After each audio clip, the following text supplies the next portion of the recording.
আজকের পাঠ জ্ঞান সংহিতা ৫০ অধ্যায়, শিবপুরাণের ৪৯ অধ্যায়ে।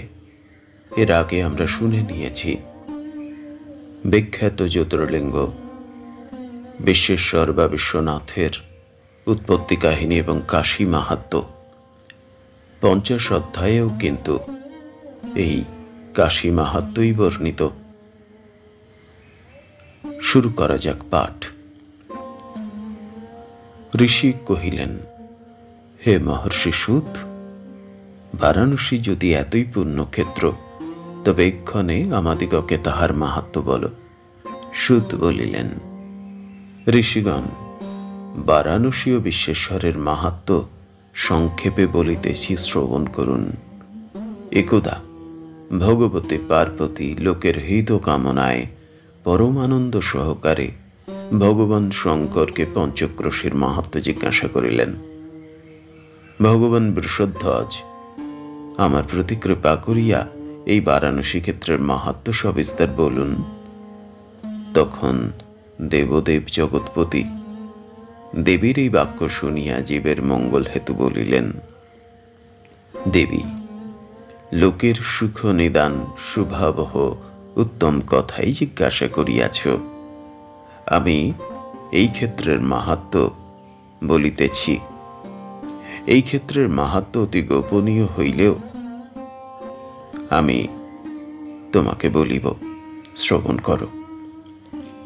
এই মদীয় বারাণসী ক্ষেত্র সর্বকালে সর্বজীবের মুক্তি হেতু ভদ্রে সংযত চিত্ত জিতেন্দ্রিয় সিদ্ধগণ এই বারাণসী ক্ষেত্রে মৎস্যালোক্য প্রাপ্তির কামনায় ভস্ম ত্রিপুণ্ডাদি চিহ্ন ধারণপূর্বক মদীয় ব্রত অবলম্বন করিয়া নিয়ত পরম যোগ অভ্যেস করেন। এই ক্ষেত্র বিবিধ বৃক্ষরাজি সমাকীর্ণ, নানা বিহঙ্গ নিনাদিত, কমলোৎপল প্রভৃতি পুষ্প শোভিত সরোবরে বিরাজিত। সুতরাং অতি মনোহর। গন্ধর্ব, নাগ ও অপ্সরগণ ইহাকে সতত আশ্রয় করিয়া আছে। এই ক্ষেত্রে আমি যে কারণে সর্বদা বাস করিতে ভালোবাসি তাহা শ্রবণ করো।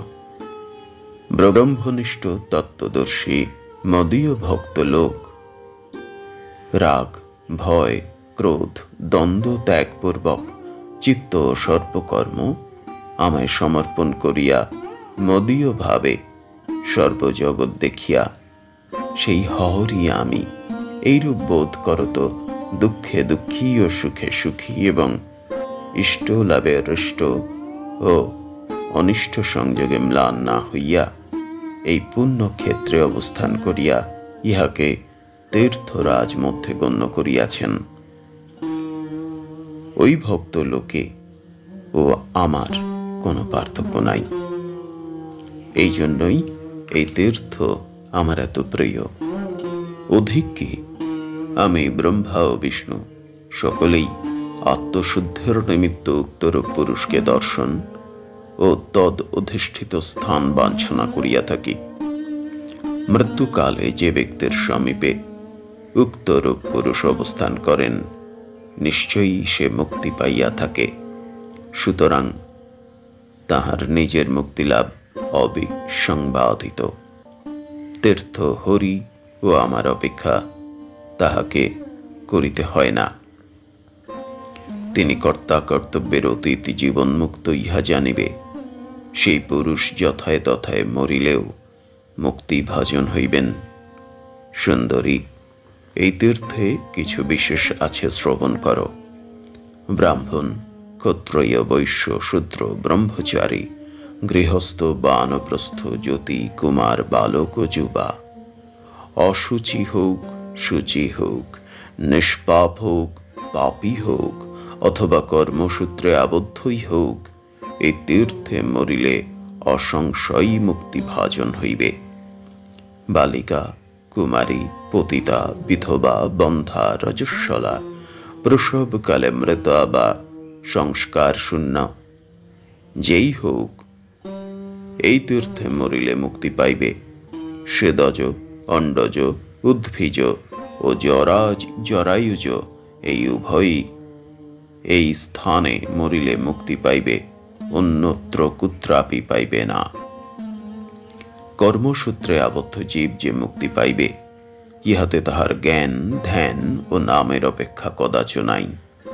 এ স্থানে যে সেভাবে মরিলেই মোক্ষ লাভ করিবে, ইহাই আমার দিব্য নগর, গোপনীয় হইতেও গোপনীয়তম। সিদ্ধ মুমুক্ষ ব্রহ্মাদি কেবল ইহার মহিমা জানেন।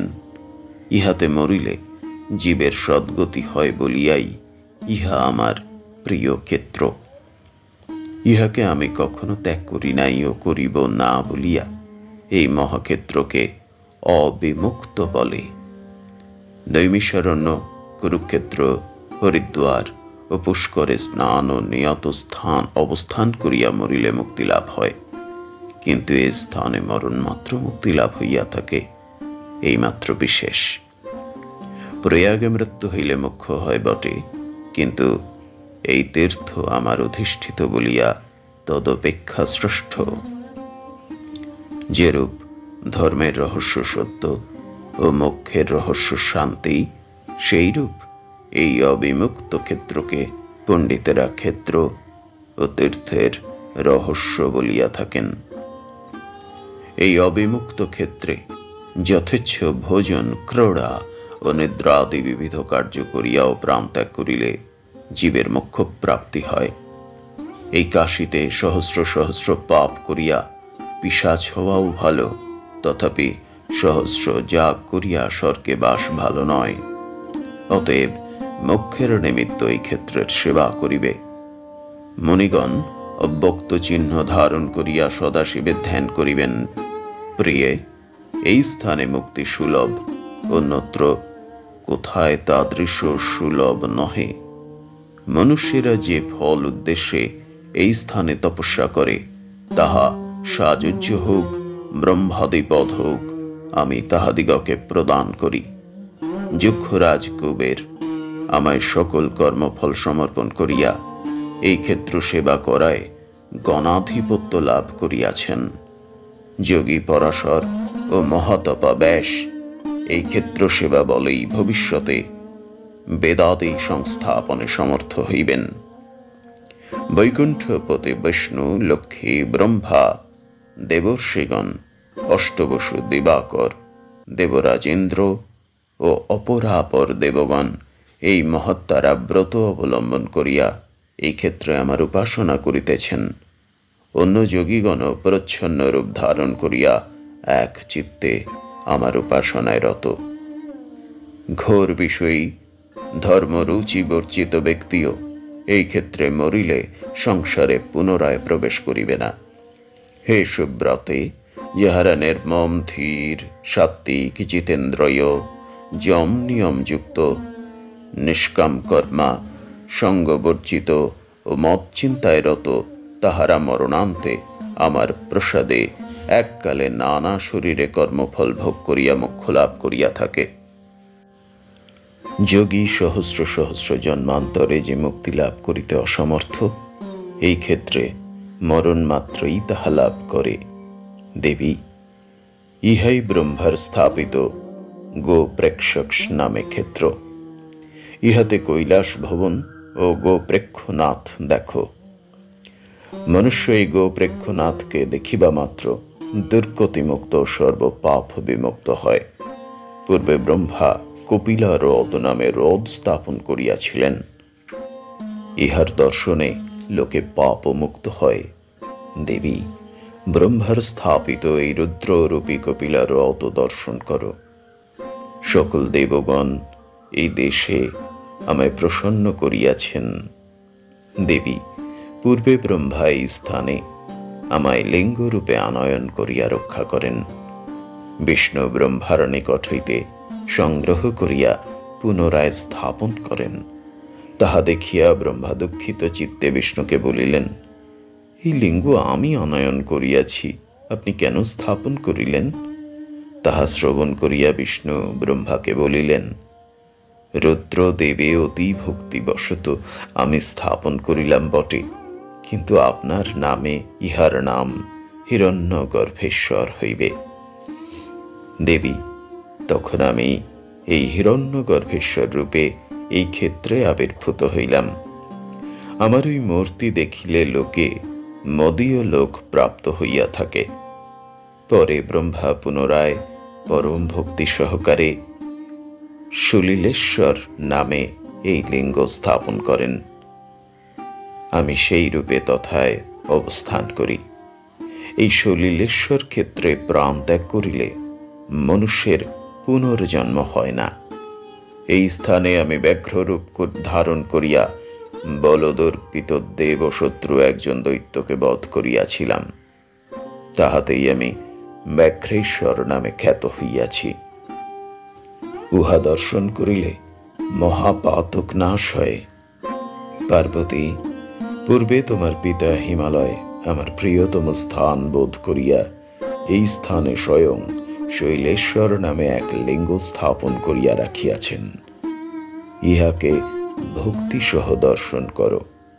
যখন পাপনাশিনী এই পবিত্র বারাণসী মহালিঙ্গে ভূষিত হইয়া জাহ্নবীর সহিত মিলিত হয়, তখন ব্রহ্মা তথায় সঙ্গমেশ্বর নামে এক অদ্ভুত লিঙ্গ স্থাপন করেন। ওই সেই লিঙ্গ রহিয়াছে। দেবী, দর্শন করো। তৎপরে সুন্দরী মধ্যমেশ, জম্বুকেশ, শুক্রাচার্য স্থাপিত শুক্রেশ্বর, কৃত্তিবাসেশ্বর, বৃদ্ধকালেশ্বর ইন্দ্রাদি দেবগণের স্থাপিত তত্তৎ নামে বিখ্যাত অপরাপর সর্বকাম পদপ্রদ পাপহর পুণ্য লিঙ্গ সকল দর্শন করো। এই প্রকারে পূজ্য লিঙ্গ স্থান অনেক রহিয়াছে বলিলাম। এক্ষণে আমার এই ক্ষেত্রের অন্য রহস্য কথা শ্রবণ করো। বলিতেছি, এই ক্ষেত্র চতুর্দিকে পঞ্চক্রোশ ব্যাপিয়া আছে। এই পঞ্চক্রোশের মধ্যে যে সে স্থানে মরিলে মুক্তি হইয়া থাকে। ক্ষত্রিয়, পণ্ডিত, চণ্ডাল, পতিত বা সন্ন্যাসী মরিলে সকলেই মোক্ষ লাভ করে। পার্বতী বাক্য শুনিয়া বলিলেন, ব্রহ্মণ, ইহাতে আমার অতীব বিস্ময় বৃদ্ধি হইতেছে যে সন্ন্যাসী, নিষ্কর্মা ও গৃহস্থাদি কর্মী এবং একজন সৎকর্মকারী পুণ্যবান ও অপর একজন কর্মবর্জিত পাপী ইহাদিগের সকলেরই সমান গতি বলিলেন। ইহাদিগের কর্মফল ভোগ কোথায় যাইল? শঙ্কর,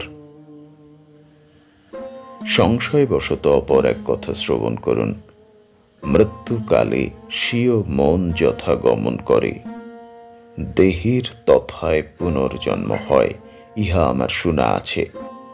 ইহা যদি হইল, তবে এই তীর্থে মৃত্যুকালে যাহার মন গৃহ, স্ত্রী, পুত্র, ধন অথবা অন্য অভীষ্ট বস্তুতে গমন করিবে, তাহার পুনর্জন্ম হইবে না।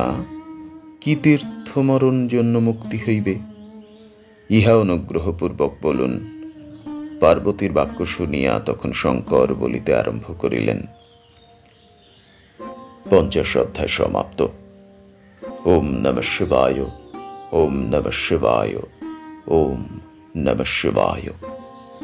এই অধ্যায়ে আমরা দেখলাম যে কাশীর মাহাত্ম্য বলছেন স্বয়ং মহাদেব পার্বতীকে, এবং এটার একটা কন্টিনিউয়েশন আমরা ৫০ থেকে ৪৯ কন্টিনিউয়েশন দেখছি কাশীক্ষেত্রের মাহাত্ম্য।